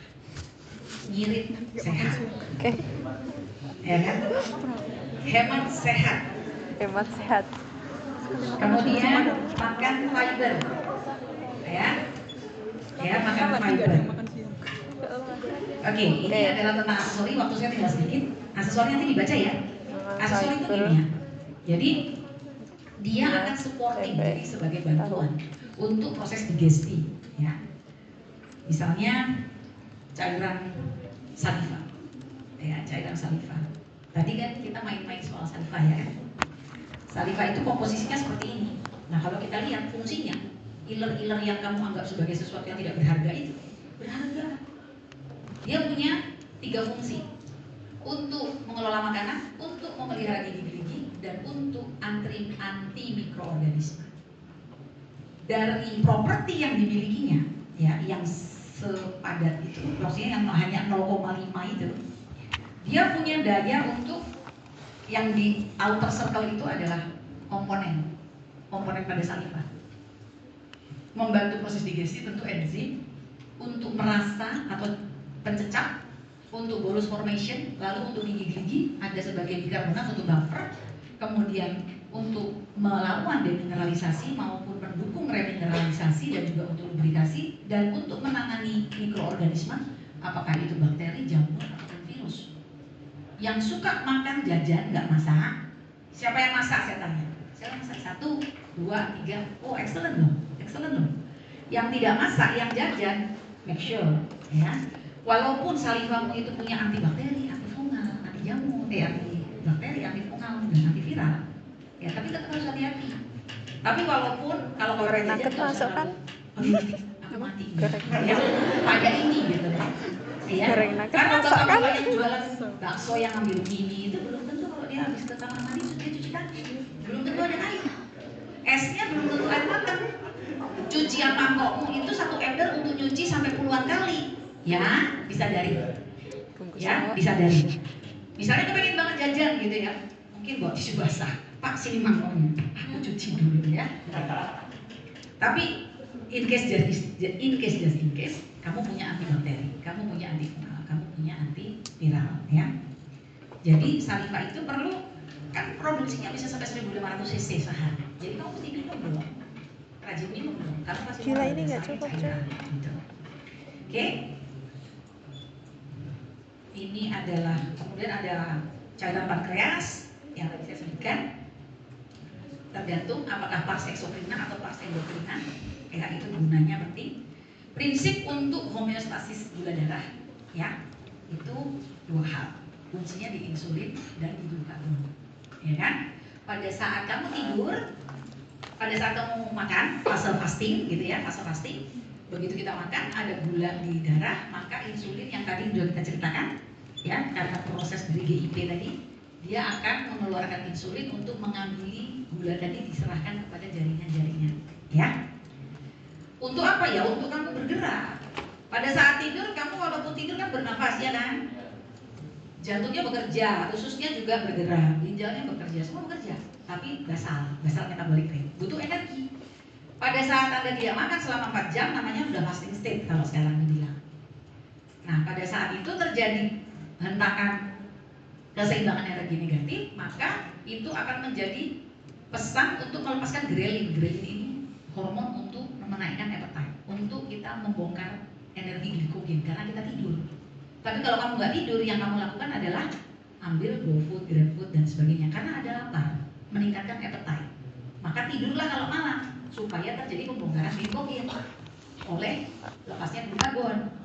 Kalau kamu makan ya insulin lagi, glukagonnya udah sudah kerja, saya bilang aja. Gitu. Tapi kalau insulin tidak bekerja karena kita tidak ada yang dimakan, maka dia akan memicu pembongkaran glikogen supaya nanti Anda masih bisa bangun pagi bernyawa gitu. Ya, cukup energinya. Oke. Waktunya mepet. Fungsi liver baca. Ini garam empedu tadi sudah saya jelasin sedikit. Kalau kantong empedu diambil masih bisa pakai, masih tetap ada empedu tapi tidak punya penampung, ya kan? Dah, sekarang kita terakhir di hunger and satiety. Anda makan kalau lapar. Kalau lapar ada definisinya. Ya, definisinya Anda baca di slide. Pada saat kita keseimbangan energi mulai menuju negatif, akan dilepaskan hormon namanya grelin. Ya, grelin nanti akan meningkatkan appetite. Lalu idenya muncul, makan apa ya? Bakso, sate. Oh, habis makan sate nanti rujak, habis makan rujak nanti es krim, habis nanti es krim es kelapa muda. Tapi begitu makan bakso, es krim, rujak dan lain sebagainya hilang. Karena sudah berganti, tidak lagi grelin, tapi peptida double Y, PYY yang dilepaskan. Grelin ditekan, PYY naik. Dah cukup, satiety cukup. Appetite-nya hilang. Jadi baru makan bakso yang tadi yang kita setelahnya sate dan lain-lain itu udah hilang. Appetite-nya redup, begitu kan? Begitu kita makan, keinginan yang tadi bertubi-tubi itu akan tertekan. Oke? Nah, di mana letaknya pusat lapar dan pusat kenyang? Di hipotalamus. Ya, di hipotalamus. Hipotalamus ini luar biasa ya. Dia yang menentukan ini semua nih. Key body process. Ya, hipotalamus. Heart rate, body temperature, asam basah, appetite, body weight, sekresi glandula, produksi dari pituitary gland, kemudian insomnia gitu ya, sleep cycle-nya terganggu apa enggak gitu, behavior dan emotional response, dan koordinasi autonomic nervous system. Itu urusannya hipotalamus. So you have, ingat lagi, your spiritual harus bisa apa? Menata kinerja hipotalamus supaya tidak terpicu fight or flight. Kalau terpicu fight or flight, karena hipotalamus itu adalah hub. Hub itu tempat pertemuan pengaturan antara sistem saraf dan sistem hormonal. Kalau kita merasa terancam, HPA aksis tadi, ya, fight or flight menyala, hipotalamus akan melepaskan corticotrophic releasing factor ke pituitary, ke adrenal, kortisol tadi, kemudian akan memicu kerja jantung, pernafasan dan lain-lain. Tujuannya apa? Survival. Jadi jangan sering-sering merasa terancam. Dosa GR. Gitu ya. Kalau Anda sudah merasa terancam, HPA aksis itu on.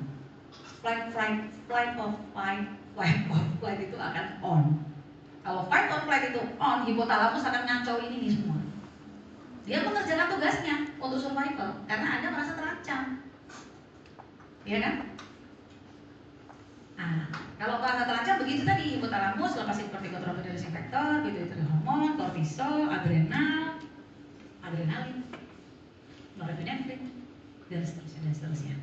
Kita merasa terancam. Nah, regulasi tentang hunger dan satiety sudah bagus. Kalau yang namanya ular, kalau yang namanya kambing, kalau kambing yang nggak dipelihara ya, yang hewan liar, kalau nggak lapar, kalau nggak negatif energi balance-nya, dia nggak akan cari makan. Ular itu kalau makan kambing libur 3 bulan. Kalau makan ayam libur seminggu, 2 minggu. Kalau dapat tikus libur 3 hari.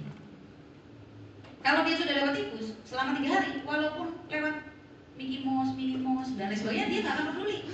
Dia nggak peduli. Tapi kalau dia sudah energinya negatif, baru dia cari lagi. Ya kan? Karena sistem lapar satiety-nya biological, murni murni biological. Kalau tidak ada negatif energy balance tidak akan menyala.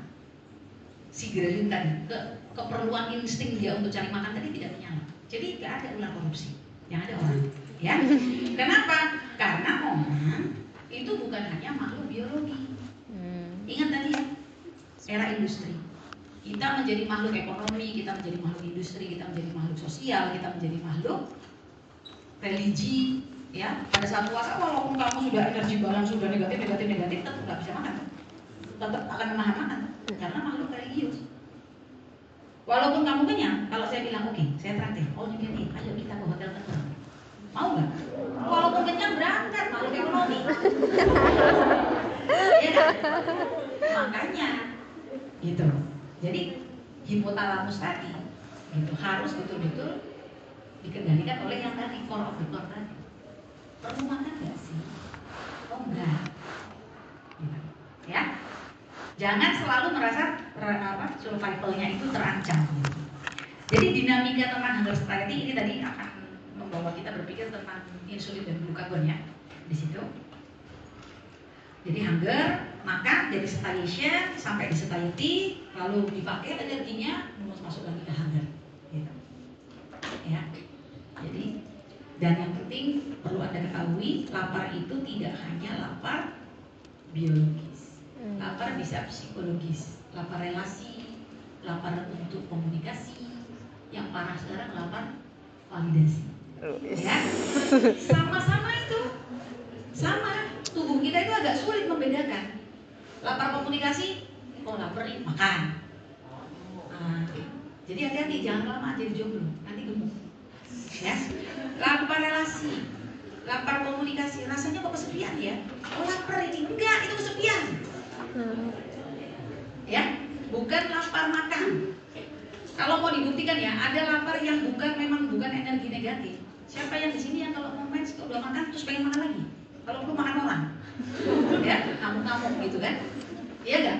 Kalau premenstrual kan begitu, udah makan wajarnya nggak lapar, tapi lapar ya karena ada lapar psikologis tadi akibat hormon-hormon tadi. Ya, itu ada. Gitu. Nah ini pathway lapar kenyang itu seperti ini. Pusat lapar itu ada di lateral hipotalamus. Kalau terjadi orang-orang stroke, misalnya ada lesi di situ, maka walaupun dia lapar dia nggak akan makan walaupun ada makanannya. Gitu. Pada kondisi di mana terjadi lesi atau trauma. Ya. Kemudian pusat kenyang itu, pusat satiety itu ada di ventromedial hipotalamus. Titik itu juga kalau baik-baik saja dia bisa mengatur. Oh sudah cukup ya sudah cukup makannya ya sudah gitu. Tapi kalau rusak, ya tidak kenyang-kenyang, terus saja gitu. Makanya kembali lagi ya, gitu apa yang sebetulnya lapar bener apa enggak sih gitu. Ini tentang glukagon dan insulin tadi. Kemudian sekarang kita terakhir ke feces formation. Ini nanti udah baca ya. Jadi di sini yang paling kunci ya, kenapa terjadi feces itu kok banyak airnya dong? Karena pada saat di kolon penyerapan air yang maksimal itu ada di kolon ascendent, tapi kalau terlalu cepat, misalnya ada toksin atau misalnya ada lemak yang tidak terdigesti, dia bablas ya, globulin besar lemak itu akan dianggap sebagai corpus alienum. Lalu sel-sel goblet di usus akan melepaskan mukus. Cepetan nih, ini nggak bagus ada di sini. Supaya jangan ada segmentasi dan lain sebagainya, akhirnya terekspos semua kan dengan yang toksin, corpus alienum tadi. Maka dia dipercepat motilitasnya.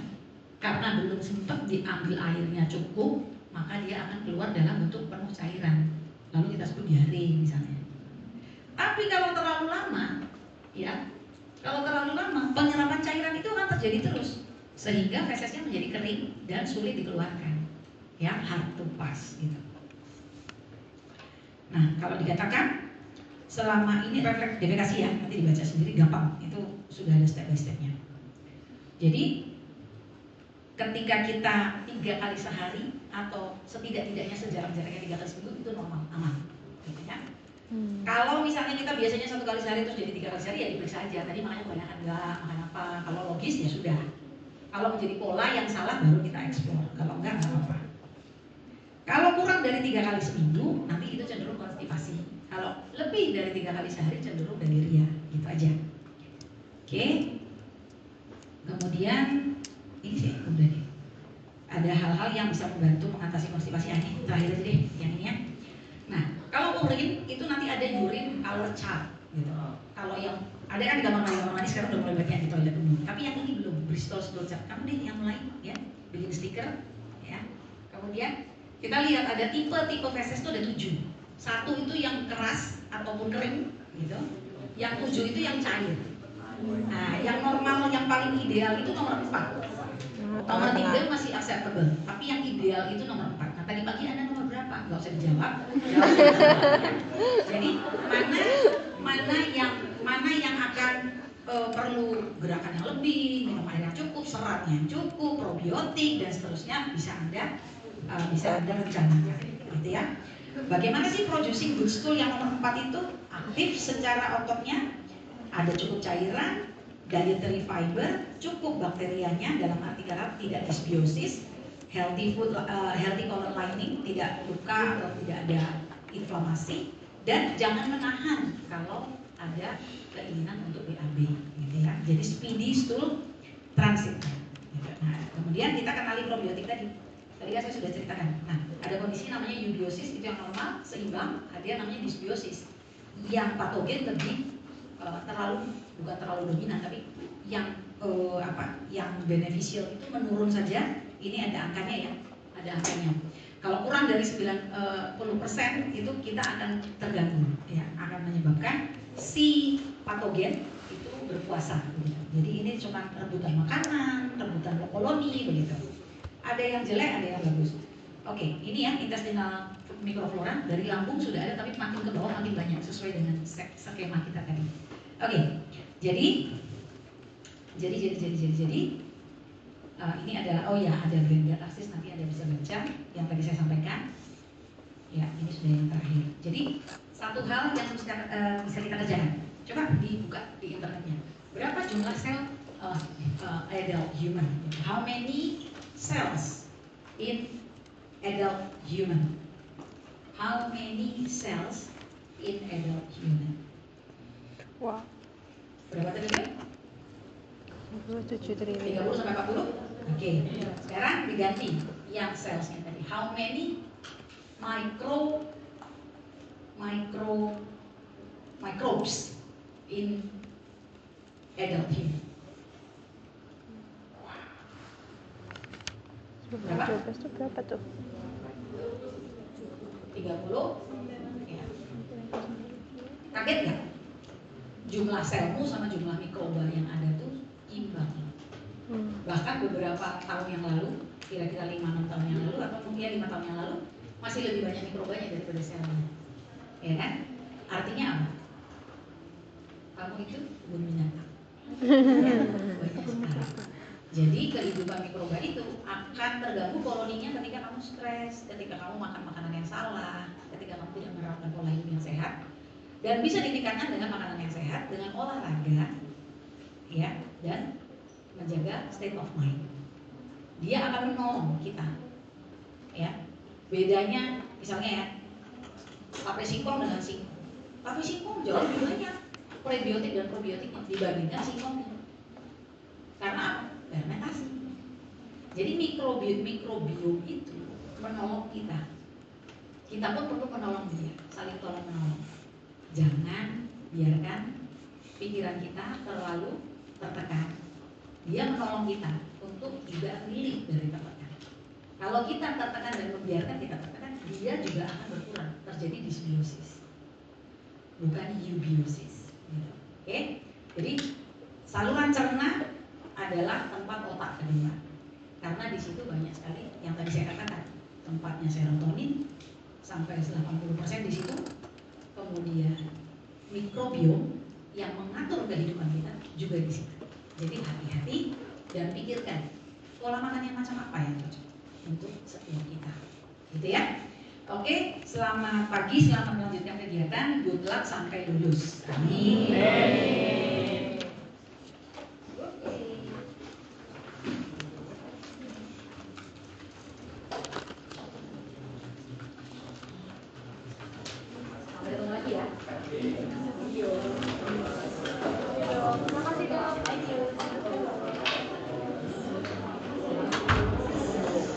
Definisi dosen UGM di mataku.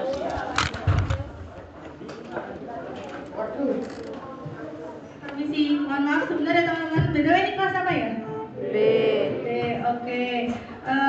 Aku mau minta waktunya sebentar, tapi ini terkhusus buat teman-teman yang muslim ya.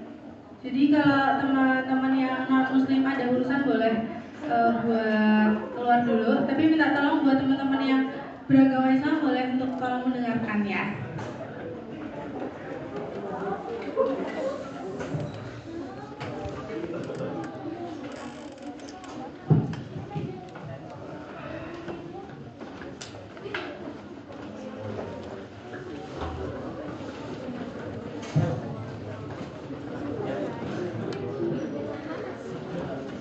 Oke, kalau mau di sini juga nggak apa-apa sih sebenarnya.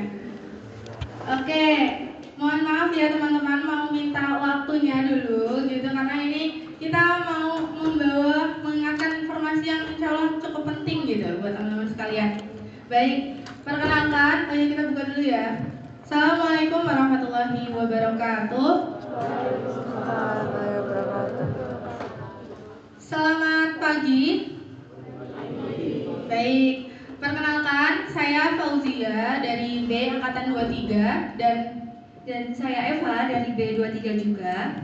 Ya, kebetulan kami dari KMMF, Keluarga Mahasiswa Muslim Farmasi, mau memberi info sedikit gitu terkait kegiatan yang akan dilaksanakan pada hari Jumat tanggal 24 besok, Jumat sore jam 16.00. Jadi kita ada kegiatan, ada acara open house KMMF ya. Jadi open house KMMF itu apa ya Pak?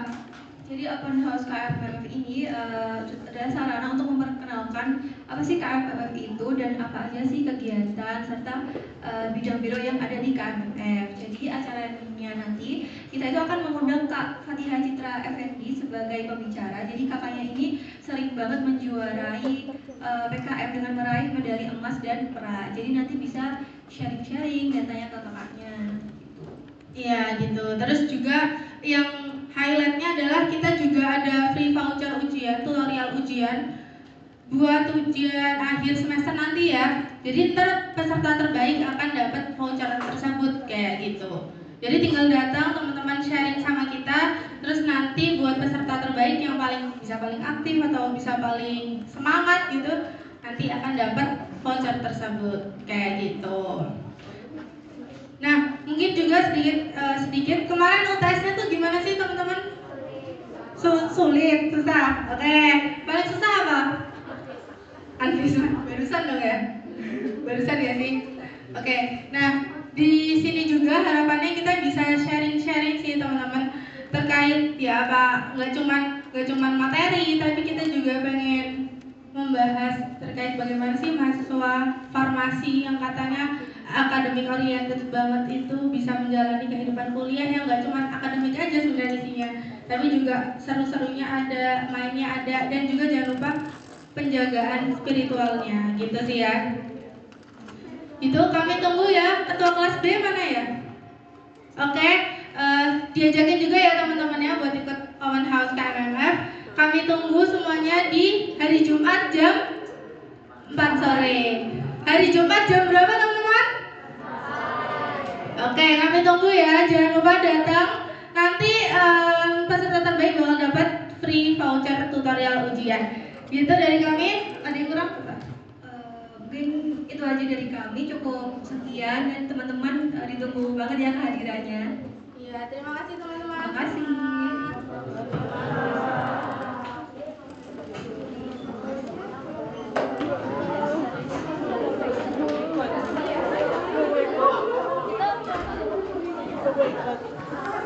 Wah, keren banget coy dokternya. Kamu mau ikut tadi? Iya. Kamu mau ikut? Enggak tahu. Aku juga. Pengen tapi enggak.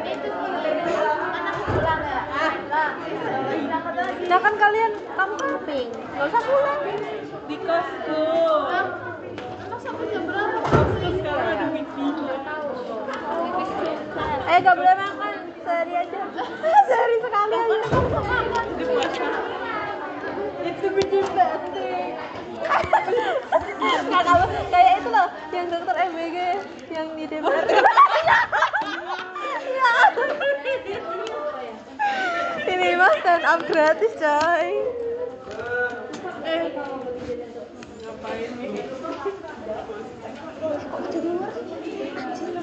Silakan ya. Hah? Enggak. Sumpah.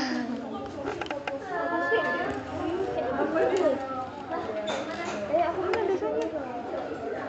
Bang Om, pendek anak, pendek. Misalkan kelihatan kecil banget. Enggak pendek, aku enggak.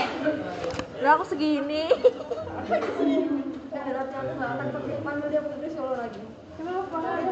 Karena dibokep. Kemarin dia jahat banget sih. Waduh, kok aku udah ngejar-ngejar terus free ini. Ya di sana. Ya kamu kan harus di Solo. Apa yang di Solo? Enggak ada. Aku di Solo beneran. Di Solo. Aduh. Mau isi air. Isi air.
keadaan bisa dimakan gitu.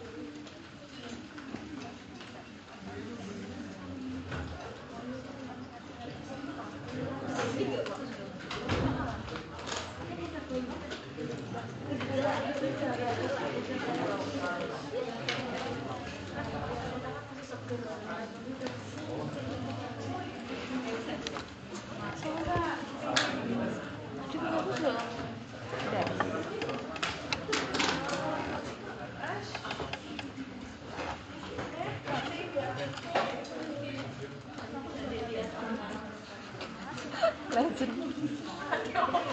Dari SMP nih. SMA sih.